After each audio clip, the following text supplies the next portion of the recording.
क्या आप जानते हैं कि भगवान विष्णु के हाथ में जो अमोघ चक्र है, जिसे हम सुदर्शन चक्र के नाम से जानते हैं, वह खुद उन्हें भगवान शिव ने दिया था, उनकी भक्ति से प्रसन्न होकर।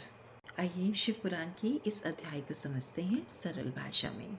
एक समय की बात है कि असुर लोग बहुत शक्तिशाली हो गए थे।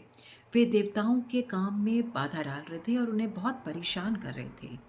देवता और दूसरे प्राणी उन असुरों से इतने परेशान हो गए कि वे गए भगवान विष्णु की शरण में और उनसे कहा कि वे इस संकट से इस संसार की रक्षा करें। लेकिन उस समय भगवान विष्णु के पास कोई ऐसा शक्तिशाली अस्त्र नहीं था जिससे वे असुरों का विनाश कर सकें।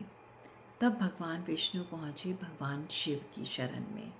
वे भगवान शिव की भक्ति करने के लिए एक पवित्र स्थान पर गए और वहां शिवलिंग बनाकर भगवान शिव की भक्ति करने लगे।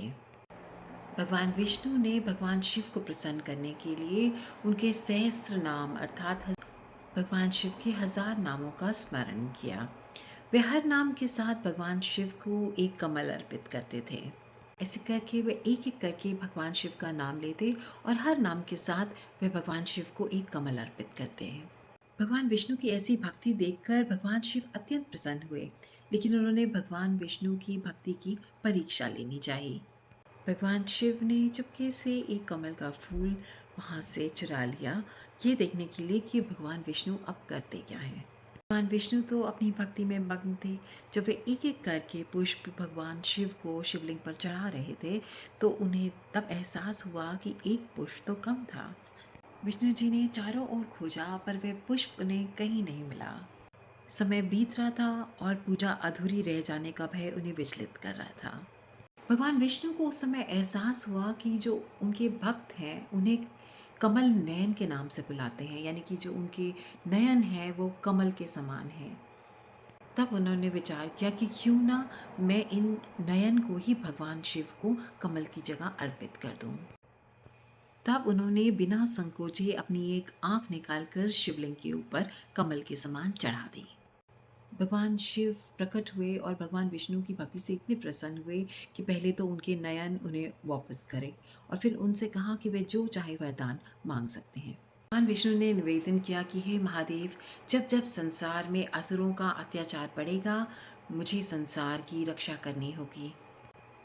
हे भगवान, मुझे ऐसा अस्त्र दीजिए जो अमोघ हो, अजय हो और अधर्म का नाश करके सदा मेरे पास लौट आए।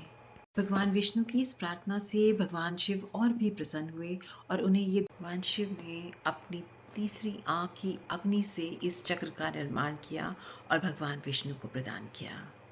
ये सुदर्शन चक्र इतना शक्तिशाली था कि इसे कोई भी आसानी से रोक नहीं सकता था।